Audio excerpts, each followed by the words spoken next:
In this unit, we're going to unlearn two myths about multinational corporations. Maybe these aren't myths that you yourself believe, but still it might be useful to set out more explicitly exactly why they're wrong. Sometimes it's argued that the very largest multinational corporations are much bigger than countries. Let's see how this argument goes. Well, if we take the company of Apple, right now, as of mid-2012, their market capitalization is somewhat over $500 billion, which of course is a very large sum. Apple is a large company, and right now they're the largest company in the United States and the largest real private sector company in the world. But here's where the mistake comes in. You could take some countries that have GDPs of at or a bit below 500 billion, and those countries would include Poland, Belgium, Sweden, Switzerland, and people are sometimes tempted to conclude that Apple, as an economic entity, is larger or more important than those countries because the market capitalization of Apple, somewhat over 500 billion, is greater than a lot of those GDPs. But that is a mistake.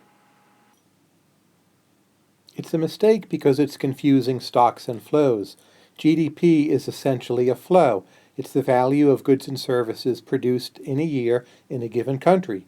So very roughly you can think of GDP as something happening at a particular point in time, a stream of goods and services. Capitalization of a company is a stock. It's the expectations about the total amount of value embedded in that country across many future years. So if Apple has a market capitalization of about 500 billion, well, that's the stock. The flow of sales through Apple in, say, 2011, that was a little bit over 100 billion. That's still very large, but you can see that for Apple, the flow is much less than the stock, just as in this picture, the flow of water is much less than the body of water, which you can think of as the stock. So if you're comparing the capitalization of a company to the GDP of a country, you are in essence confusing stocks and flows. It should not come as a surprise that in many instances the stock will be measured as larger than the flow, but that doesn't mean that Apple as an economic entity is more important than, say, Belgium or Sweden. Our second issue is quite distinct. This comes up when you find individuals in very poor countries who are working in the factories of multinationals. It may be the case that many of these individuals are paid no more than a few dollars a day. Observers look at these situations and very frequently they call it exploitation. That you could have a multinational company which is so wealthy and perhaps so profitable and it's paying its workers such small amounts. Now this is very often a moral argument, and economics per se cannot evaluate moral arguments, whether they're right or wrong. But nonetheless, understanding the world through an economic lens can help you frame moral arguments in different ways. So the original view was that the multinational corporation is exploiting the poor worker by paying that worker just a few dollars a day. An alternative view, suggested by economic reasoning, is to wonder if there is exploitation in this situation. Maybe the problem isn't the company paying the worker, but perhaps the problem is that there aren't more companies paying the workers. Let's look at this in more detail. If you look at the nation of Singapore, in the 1960s, Singapore was not a wealthy place. Its workers were paid very small sums of money, and sometimes the workers were paid small sums of money by multinational corporations. Nonetheless, the leadership of Singapore decided that it would open up the country to foreign investment and protect the rights of foreign investors and create a favorable tax and regulatory environment. And over the next few decades, there was a lot more foreign investment in Singapore. What happened to all that exploitation?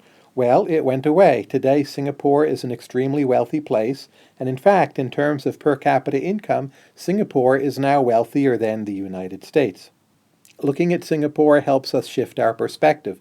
The exploitation problem is not the foreign investors you have. If there is an exploitation problem, you can think of it in terms of the foreign investors you do not have. Or let's look at an area where multinational investors have gone away. In the country of Haiti, there is a town, Jérémie, on this part right near the water on the northern coast.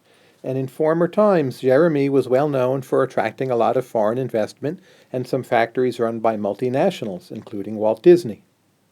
These factories paid low wages, but still, an awful lot of Haitians were quite happy to work there because it was higher wages than they could earn on their own. Unfortunately, over time, most of these factories went away.